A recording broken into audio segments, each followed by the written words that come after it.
Bonjour à tous, moi c'est Emma Conk et aujourd'hui avec School Onion University, on a décidé de vous parler d'entrepreneuriat dans l'art et du métier de céramiste. Bienvenue dans mon univers. Je développe différents projets artistiques. Tout a commencé avec la peinture où il y a 3 ans j'ai reconnecté avec les pinceaux et l'acrylique. Et petit à petit, je me suis attelée à la céramique, des produits, on va dire, inspirés du corps des femmes qui ont énormément plu. Et c'est comme ça que je me suis dit qu'il fallait peut-être que je continue dans ce milieu-là. Je n'ai pas du tout fait des études artistiques, j'ai un master en marketing. On va dire que la partie qui m'intéressait le plus était l'entrepreneuriat. J'ai donc fait un mix entre ces études entrepreneuriales et ma sensibilité artistique pour essayer de créer des projets qui me correspondent. Mes inspirations sont un peu partout. En fait, ce que j'aime, c'est le processus créatif. J'adore me rendre compte à quel point on peut s'améliorer au fur et à mesure du temps. Ce qu'on a fait il y a 6 mois ne nous plaît plus. Et ce qu'on va faire dans 2 ans, on ne peut même pas encore l'imaginer. C'est ça qui me correspond, m'attire et me donne envie de continuer. C'est cette envie de savoir ce que je suis capable de faire dans 2 ans, justement. Et ce que sont capables de faire tous les artistes émergents dans 2 ans. Ce processus créatif est vraiment fou parce qu'en fait, c'est chaque image, chaque émotion, chaque sensation que notre cerveau va, on va dire, transformer en une œuvre d'art. Au niveau des ambitions, comme je vous ai dit, je suis dans une période de test perpétuel. Donc en fait, l'idée, c'est que chaque idée devienne une réalisation le plus rapidement possible. Et on va dire donner un peu de légitimité à vos idées vous permettra d'avoir confiance en vous et de les réaliser. Donc chaque idée devient une création et au fur et à mesure, je me rends compte si ça accroche, s'il y a un public, si ça plaît à des gens. Et en fait, avec toutes ces idées, toutes ces techniques que je découvre, j'ai envie de créer, on va dire, une marque, une patte, c'est-à-dire qu'on puisse reconnaître mon travail au fur et à mesure et que je devienne une artiste caméléon, que je puisse être appelée sur différents projets, dans différents domaines. Et voilà, c'est vraiment ça que j'aimerais mettre en place au fur et à mesure de ma carrière, si je puis dire. On voudrait, du coup, avec School Onion University, vous parler plus du métier de céramiste. Parce que c'est avec ça que j'ai commencé réellement mon compte Instagram après avoir découvert la peinture. C'est notamment, en fait, un jour, j'ai créé la version toute petite de ce petit corps. Et j'ai une amie qui m'a dit « Ah, mais j'aimerais trop le même en blanc plus grand ». Et c'est comme ça qu'a commencé l'aventure. Et après, j'ai décliné les différents modèles des nénés popotins, des bols de loge. Donc, on va essayer de comprendre un peu ce dont on a besoin pour démarrer dans la céramique. Moi, comme je vous ai dit, je n'ai pas de formation de céramiste, donc je n'ai pas un CAP céramiste. On va dire toute la partie scientifique, je ne suis pas la meilleure personne pour vous orienter, mais par contre, la partie entrepreneuriale, comment démarrer, je suis là pour ça aujourd'hui. Donc on a besoin de 3 outils, si on peut appeler ça des outils, on va dire 3 parties, c'est la terre, l'émail et le four. Voilà de quoi est composée, on va dire, la plus simple céramique. Je travaille avec une terre qui s'appelle la faïence, qui est une terre en fait qui est cuite à basse tension. C'est très bien pour commencer. Après, on a aussi la porcelaine ou le grès qui sont d'autres techniques et d'autres terres et ne sont pas utilisées exactement pour les mêmes choses. Par exemple, le grès est utilisé et la porcelaine sont utilisées pour la vaisselle, les restaurants parce qu'en fait ce sont des terres plus solides, elles sont cuites à plus haute température. Mais pour commencer, on commence souvent avec la faïence. C'est une terre quand même qui est cuite à maximum 1100 degrés. Donc, même si c'est basse température, ça reste quand même une température qui n'est pas atteignable avec un four traditionnel. Donc, cette faïence est modelée et ensuite par-dessus on met un émail qui donne cet effet un peu brillant. Et l'émail en fait c'est un mélange de différents minéraux qui avec la chaleur devient extrêmement dur. Et c'est l'émail qui permet à la céramique d'être imperméable et d'être protégée en fait de durer dans le temps. Et enfin on a le four. On peut acheter un four, mais c'est un investissement assez important pour des céramistes qui démarrent. J'ai fait le choix d'en louer un. On trouve différents groupes Facebook qui permettent de louer ces fours autour de chez nous. Sinon, on peut contacter les personnes et les ateliers autour de chez nous pour voir s'ils peuvent nous louer ce four. C'est comme ça que j'ai eu la chance de trouver mon atelier à Villejuif qui m'a permis de développer mon activité. En plus, ce sont des céramistes professionnels souvent qui travaillent avec leur four et ils sont de très bons conseils d'un point de vue, on va dire, technique pure qui peuvent permettre, on va dire, de faire évoluer notre travail et de nous améliorer. Pour acheter tous Ces outils, il y a 2 boutiques, notamment, je parle pour la région parisienne, je ne sais pas pour les autres régions de France, mais je sais qu'en région parisienne, on a Peter Lavem qui est à Chennevières-sur-Marne et Serradel qui est à Ain. Ce sont des grands entrepôts avec énormément de matériel. Vous y trouverez toutes les terres dont je vous ai parlé, les émaux, qui sont spécifiques en fonction du type de terre que l'on utilise, et plein d'autres petits outils comme des petits outils en bois comme cela qui peuvent, on va dire, nous aider dans la fabrication. Ça c'est une éponge qui permet de lisser nos petites statues, et ce sont des outils qui peuvent nous aider, mais moi j'ai commencé avec mes mains, avec, on va dire, des outils détournés de la cuisine comme un vieux rouleau à pâtisserie, une éponge que l'on a à la maison. C'est très bien pour commencer. Le plus important, c'est la terre, l'émail et le four.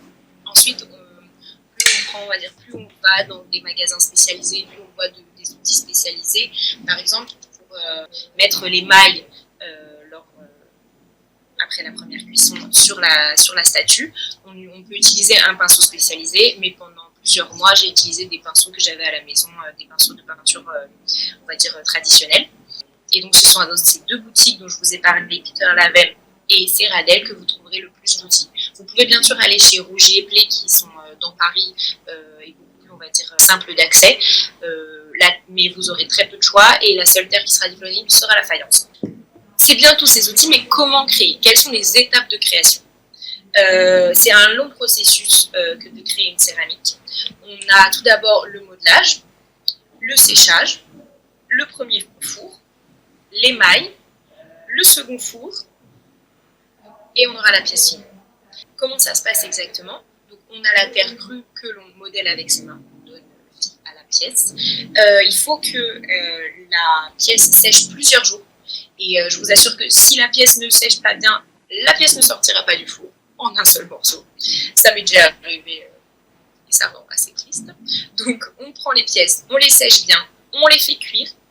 C'est pour ça que c'est intéressant aussi de louer un four, parce que la personne qui vous louera le four saura comment marche son four et adaptera la cuisson en fonction de vos pièces. Vous avez donc un premier four. Les fours durent environ 24 heures. Donc c'est pour ça que je vous parlais d'un long processus. On est quand même sur presque une semaine de processus de création en fonction du nombre de pièces que vous créez au début. 24 heures de four. On pose l'émail. Donc il y a 2 types d'émail, comme je vous ai parlé, l'émail à pinceau et l'émail par trempage. C'est-à-dire qu'on prend la pièce, on la met dans un seau et on la ressort. Et on la laisse sécher. Et on fait comme ça pour toutes les pièces.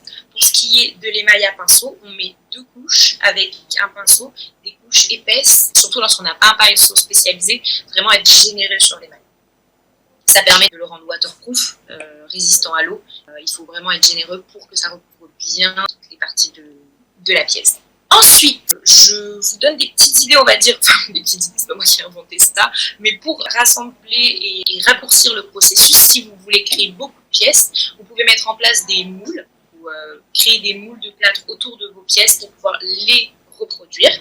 Ce sont des moules par estampe, c'est-à-dire que vous prenez la terre et vous l'écrasez sur les parois du moule, ou alors du moule par coulage, mais là c'est une autre technique où vous mélangez la terre avec de l'eau et vous avez juste à couler puis démouler la terre.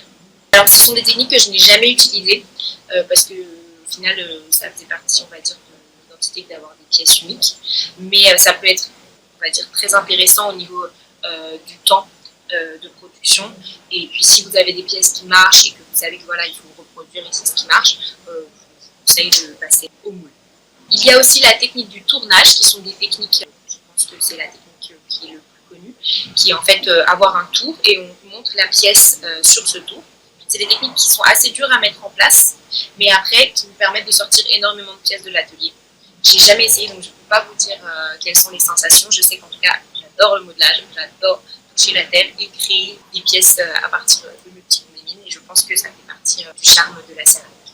Je voulais vous proposer une petite idée pour démarrer, parce que si la céramique est une passion pour vous, autant tenter tout de suite, aller acheter sa terre, tenter le processus de production totale, si c'est pas, on va dire, pour gagner votre vie.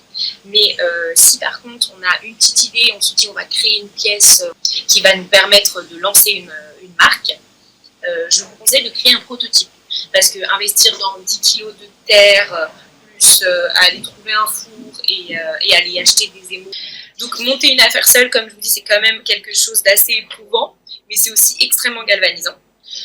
Donc je voulais vous donner quelques petits conseils pour vous permettre de gagner du temps, et dans ce type de business, comme vous disiez, le temps, ou encore plus que de l'argent. Tout d'abord, pour moi, il faut tester. C'est-à-dire que quand on fait l'idée du prototype, c'est vraiment de pouvoir montrer rapidement la pièce, avoir des retours, pouvoir améliorer cette pièce, et ensuite, en fait, avoir une pièce qui correspond au marché, qui correspond à ce que veulent les gens, et qui nous permettent d'avoir une réelle clientèle et vendre son produit. Essayer de mettre en place de plus en plus rapidement ces tests, c'est-à-dire on a une idée, et comme je vous disais, au fur et à mesure, on met en place de plus en plus rapidement, parce qu'on nous a montré qu'au final, nos idées pouvaient compter pour quelques personnes. Même si ça compte pour une ou deux personnes, il faut pouvoir le montrer, on ne sait jamais, ça peut plaire, et il faut passer au-dessus de sa timidité et aller à l'encontre d'inconnus, montrer son travail lorsqu'on rencontre des gens, pas de façon ostentatoire, mais plutôt qu'est-ce que tu en penses, comment je peux l'améliorer, combien tu paierais pour ça, où est-ce que tu me verrais, et se confronter à une clientèle et aux personnes autour de soi le plus rapidement possible. C'est très difficile, ça devient de moins en moins difficile, c'est-à-dire que plus on le fait, plus c'est une gymnastique qui devient facile, mais c'est très efficace. C'est-à-dire qu'on n'est pas dans notre tête en train de se mentir, de se créer une clientèle imaginaire. On va demander aux gens, et c'est la meilleure façon, on va dire, de créer un produit qui correspond à la tendance, à ce que veulent les gens. Bien évidemment, en respectant notre envie de départ. Qu'est-ce qui est important quand on crée un business, c'est quand même de pouvoir en vivre, de pouvoir manger avec, parce que bon, c'est très bien de commencer en parallèle d'un autre travail pour gagner de l'argent, mais je pense que l'objectif de tout le monde, en fait, est d'arriver à en vivre. Donc, pour moi, c'est un peu l'objectif principal. Après, vendre, c'est pas vendre une pièce sur le marché. C'est-à-dire que vendre son image à un moment et atteindre une notoriété, de la réputation, c'est une façon de vendre aussi son produit. Ça prend énormément de temps. Il faut arriver donc à rationaliser le temps de production, parce qu'au final, on se rend compte que la production, c'est qu'une sous-partie du business. Il y a énormément de choses à côté, tout ce qui est chiffres, tout ce qui est marketing, tout ce qui est communication, image, et personne ne nous attend. Ça, il faut vraiment se le dire, personne ne nous attend, donc il faut vraiment aller montrer au monde ce qu'on est capable de faire et leur montrer pourquoi nous. En fait, après la vente, pour moi, c'est la visibilité qui compte. C'est-à-dire qu'il faut prendre toutes les opportunités qui sont bonnes pour nous, qui nous correspondent aux valeurs et à l'image de la marque et à l'image de nos produits. Se montrer sur les réseaux sociaux, faire des rencontres, des événements, sans se forcer, c'est-à-dire sans avoir des choses qui ne nous ressemblent pas, mais en essayant quand même d'aller plus loin, de sortir de sa zone de confort et de toujours créer, de toujours rencontrer des gens, avec sincérité bien sûr, mais d'aller vers eux. Et lorsqu'on rencontre des gens et qu'on a envie de leur montrer notre travail, maintenant on va dire l'automatisme est d'aller sur Instagram ou sur un site internet. Donc c'est important de créer des réseaux sociaux au nom de notre marque ou à notre nom d'artiste et d'avoir un site internet. Vous pouvez commencer avec des sites internet Big Cartel par exemple, qui sont des logiciels qui permettent de créer des sites internet à des prix très raisonnables. On est à moins de 10 € par mois. La plateforme n'est pas parfaite, mais elle permet de bien commencer. Donc ça, c'est pour vraiment commencer. Moi, j'ai commencé par Big Cartel. Maintenant, je suis sur Wix. Pareil, on n'est pas sur un site où on crée tout, mais on va plus loin. C'est légèrement plus cher. On a plus d'options et le site est un peu plus professionnel. Vous pourrez aller voir sur mon site Emma by Emma. Et c'est à partir de Wix. Au niveau de la progression, je voudrais en parler parce qu'il y a des croyances qui font penser que dans l'entrepreneuriat, on arrive et ça explose en 2 semaines. Ou alors qu'on n'en est pas capable et que ça ne va jamais décoller.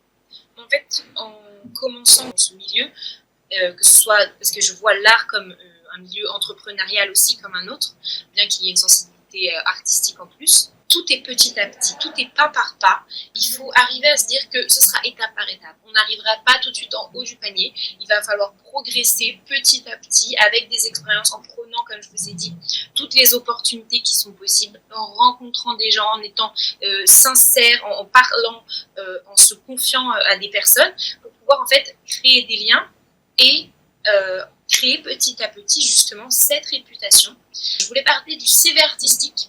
On a un CV dans le monde du travail traditionnel, dans l'art. Il y a un CV spécifique Alors moi, les premières fois, on m'a demandé mon CV dans ce milieu, j'ai donné mon ancien CV, on m'a dit que c'est pas du tout ce qu'ils attendaient. Dans ce CV artistique, on doit avoir la démarche, on doit avoir les expositions, les magasins dans lesquels on a été, les marchés qu'on a fait. Petit à petit, on rajoute des lignes sur le CV. C'est comme dans tout, c'est les premières lignes qui sont les plus difficiles. Petit à petit, on va faire un choix, prendre les lignes les plus qui nous correspondent le plus et avancer petit à petit. Dans justement cette progression étape par étape, comment trouver les événements, comment trouver les expositions. Alors tout ça, c'est sur Internet. C'est-à-dire qu'il y a aussi le côté connecter avec des gens qui ont des connaissances, qui font des projets et petit à petit on crée des projets ensemble, on a des opportunités. Mais il y a aussi chercher des événements simplement sur Internet. Exposition céramique, marché artisanal, tout ça en fait, et participer au plus d'événements possible, bien sûr en mettant en perspective le prix qu'on vous demande de payer, parce que ça arrive qu'on vous demande de payer, surtout sur des marchés par exemple, et le temps de marché, combien de temps vous allez pouvoir investir et penser avoir un retour sur investissement aussi. Il faut avoir confiance en soi et investir sur soi. Au niveau des cycles, du coup, de ces étapes, c'est intense. Et il ne faut pas oublier, en fait, qu'il y aura des moments de sécheresse créative. Ça va être des moments d'extase absolue et des moments de sécheresse où on n'aura aucune idée, où le moral sera au plus bas. Et c'est dans ces moments de fatigue où il faut avancer quand même, continuer et ne pas abandonner. Même si on a une mauvaise vision de soi-même, qu'on croit du noir parce qu'on est seul, c'est dur, mais il faut se porter, avoir confiance en soi, avoir confiance en l'avenir et se dire que ça va aller mieux après. On s'écoute, on se lève le matin, on se rend compte est-ce qu'on pète la forme, on a plein d'idées, ou alors on est fatigué, on est triste, on est fragile. Dans ces moments-là, on fait d'autres choses, on reste chez soi, on fait les comptes parce qu'on n'a aucune idée, ou alors on fait des petits dessins de céramique potentielle.